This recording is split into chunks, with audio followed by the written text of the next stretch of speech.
When did being good at video games become sweaty and a bad thing and not sought after? I remember everyone wanted to be Ninja back in the day since he was the best. Hell, I remember being in COD lobbies in 2010 and seeing someone on the kill cam with the diamond sniper. I would lose my shit back then. I wanted to be them. I wanted to be that good, but now the culture has changed. And I think I've pinpointed exactly when it happened, but I want to talk about this culture shift and why it happened. So let's flash back to 2017 when Fortnite first came out. Ninja was by far the most mechanically skilled player to start and was widely considered the best, even though he did play against plumbers. He was the king and everyone wanted to be like him. And remember, this is before most of the mechanics came out that we know today. This is even before creative and playground. I remember me and my friends, we would try and queue into the same solo games and drop Wailing Woods together. We'd farm up all those trees and have a legitimate build fight. That was the 1v1s before 1v1s existed, and this is how people got better. They'd see streamers like Ninja tearing it up and they'd want to be like him. Just how when I was a kid, I'd see the diamond camo in my game. So when did the switch happen? Many of you watching might be too young to remember some of the details I'm about to go into, but back in the day, gaming was an expensive hobby. Even more so than today. A console back in 2005 when the Xbox 360 dropped was $400. That was super expensive back then, and while yes, a new Xbox or PS5 today is now like $500, that's actually worth less comparatively if you account for inflation. $400 in 2005 would be the same worth as $635 now, and those $60 games back then would cost $95 now, accounting for inflation. Imagine spending that much on a game just to touch it once or twice and never again. That's why gamers back in the day cared a lot more about getting good at whatever game they were playing because they spent a lot of money on it. So you better be good. But it goes even deeper than that. Gaming as a hobby was frowned upon by most of the world, way more than it is today. And I know there is still sort of a stigma, but parents back then would yell, "Go outside," and the cool kids at school would be cool because they played sports. And if you were a gamer, it was sort of looked down on from the outside looking in. But once you were in that game, man, once you were in those voice chats, it wasn't like that at all. Those people that looked down on gaming would disappear, and it was just the players that loved the game playing. You'd equip your SMG because you didn't know how to play, and then you'd get wiped by someone running sniper only. I remember that happening and wanting to learn the learning curve so much. I was so eager to get better. I started learning how to quickscope, how it worked, etc., and I strived to be that person in the lobby that the rest of the leaderboard would look up to. And then Fortnite came out, arguably the most unique mechanics and learning curve of any game in the past decade. This game changed the industry, and learning it was a blast. Everyone is bad at the game to start, and we were all learning it together. No one had mastered building or editing, and it was just dudes being dudes. Now, for everyone that was already a gamer and coming into this game, it was amazing. We had a breath of fresh air, and we could learn a new super cool mechanic, which was the building battle royale. But this game didn't just attract gamers. As you all know, a lot of casual players started hopping on the bandwagon. This was the first free-to-play game that became hugely popular from a AAA studio, and was the first game that released crossplay between PC, Xbox, and the long-standing rivalry with PlayStation. That meant everyone was playing this game. Boundaries were destroyed from the console wars. Your casual and sporty friends could pick up a new game, dip their toes in without needing to spend that $60, $70 on a game they might never touch again. But that's the thing. Once you picked up this game, it was hard to set it down in its prime.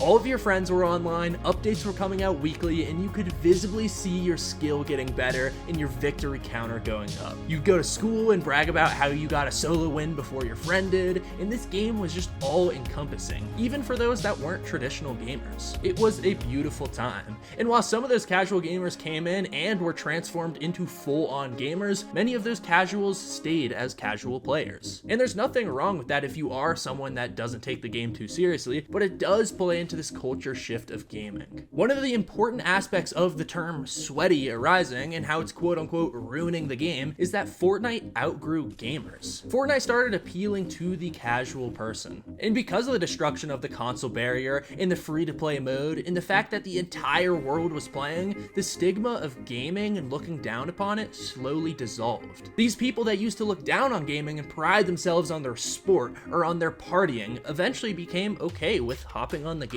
That was never the case before, and of course these weren't gamers through and through, but they'd hop on if their friends invited them to, but they weren't really playing alone or actively trying to get better. But everyone else was. The true gamers looked up to their idols like Ninja and Tfue and wanted to mimic them. They drop Wailing Woods to farm up and build, or hot drop Tilted and work on fighting. But then Playground came out, and I bet this is where most of you believe the switch got flipped, where the quote-unquote sweats truly came out. And by the way, if you're enjoying so far, before I get into this, please drop a like and invest in the channel. We're growing fast, so don't miss out before 20k. But Playground dropped and the gamers hopped in to improve their skills. Now, instead of waiting in long queues to drop, farm up, and then get one chance to practice your skills, you could free build for hours, or 1v1 back to back to back with your friends or opponents. So this shrunk the time it took to get good at building and editing exponentially. So a lot of people pinpoint this as the moment that Fortnite got ruined, because people got too good and it was unfair to play. But I see the complete opposite. Obviously you see it from whatever side of the coin you're on, but for the true gamers, this was heaven. We could sink hours into being the best we could be and practicing to showcase our skills. Back then, a lot of us just wanted to be the next big streamer, since that's all Fortnite had to offer, until competitive was announced. Epic Games was going to be piling money into competitive for the best gamer, and now people had a reason to practice for hours. There was something called the Fortnite World Cup that was going to be huge,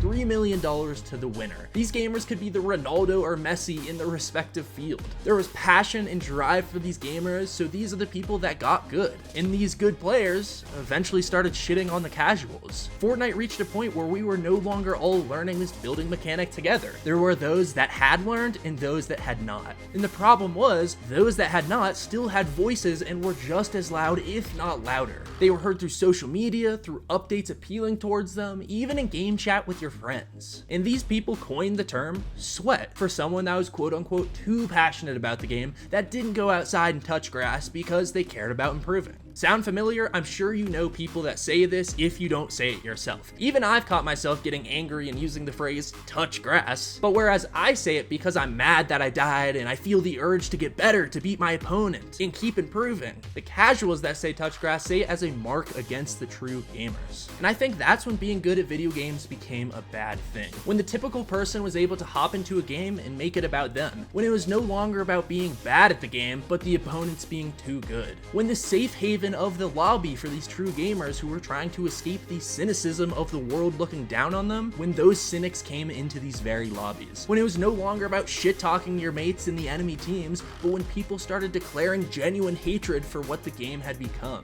But it doesn't have to be that way forever. And I know there are still people out there actively trying to get better to beat the sweats. The competitor in ourselves coming out to try to learn and win. And I know there's still people like that because I am one of them, and all of my subscribers are too. Like, for Christ's sake, a majority of my videos are tips and tricks and tournament breakdowns. So those who are invested into my channel are the true gamers constantly trying to get better. Those are the people that make gaming what it should be. So if you've been along with me this video and want to help me spread the positivity, please use code reidtheninja in the item shop or another small creator's code to help this community. And now that you're in the mindset to start improving again at Fort, these are the best 3 edits you need to get used to, and this is how to solo squad / solo duos in this new reloaded game mode. If you like the point of this video and the movement, continue it on by tagging your favorite creators and having them share their take on this on stream or wherever you can find them. Thank you so much for watching, and on that note, I am signing off.